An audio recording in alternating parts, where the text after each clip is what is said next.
to Natalie Grenier, the head coach of the Canadian team. Marc Gagnon in this 1,000-meter final against an Italian and a couple of Koreans and Nikki Gooch of Great Britain. The world record holder is Michael McMillan, a Kiwi from down under. His time 1:28.47, and he set that mark in 1992. This is going to be an interesting final with Marc Gagnon, Orazio Fagone of Italy, Chae Yi-hoon of Korea, the world champion in '95, Lee Jun-won of Korea, and Nikki Gooch of Great Britain.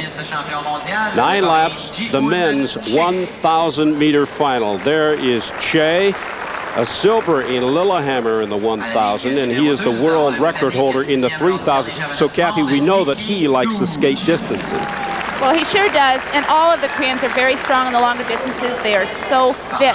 And Steve, what's really interesting about this final is if you look at the first major competition this year in Lake Placid, none of the finalists in this race made it, and that's how close the world is right now in all of these events. A big hand for Marc Gagnon, the native of Montreal, as he comes up to the line. They will then introduce Orazio Fagone of Italy, a very aggressive skater who likes to attack from the outside, always a threat. And Lee Jun-won of Korea is the second Korean in this final, along with Chae. Marc Gagnon of Canada skating third from the inside at the start. The start is not critical in the 1,000. 9 laps, the men's final 1,000 meters. And Gagnon, not taking any chances, gets to the outside and goes to the top.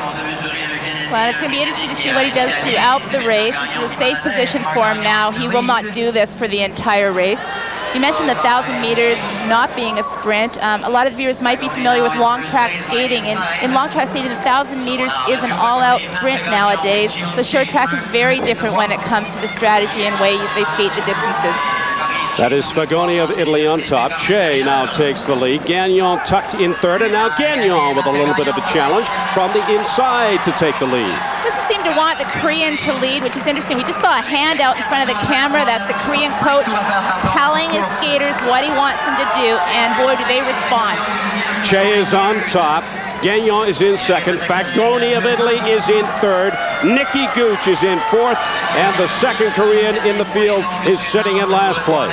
Well, Marc Gagnon looks very good in this position. It's a good position to be in as he continues through the race with a few laps left. He can tuck in behind. He can make his break with a lap. Oh, and there we see Fagone again on the outside, trying to pass Marc, and does so successfully. That is Chae on top. Fagone is in second place. Gagnon now battling Nikki Gooch. Gooch with a good move. Gooch into second place. Fagone is third. And now Gagnon answers that challenge.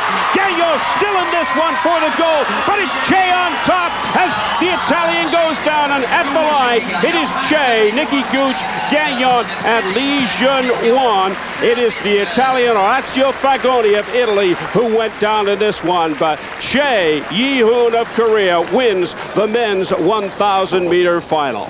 But what a wild finish to the race. The 500-meter final was the same. A lot of the skaters going down towards the end, just struggling and trying to make that pass at the end. Marc Gagnon, a bit of a victim of that, but seemed to be successful in pushing out Lee Jun-won.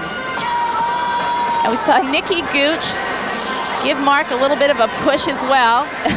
Marc pushes the Korean skater. Looked a bit illegal to me. Fagone goes down and slams into the boards. It is Chae with a good corner there for the last time as he crosses the line in first place. Nikki Gooch of Great Britain is second, and Marc Gagnon of Canada, for the second time in this competition, winds up in third place. So let's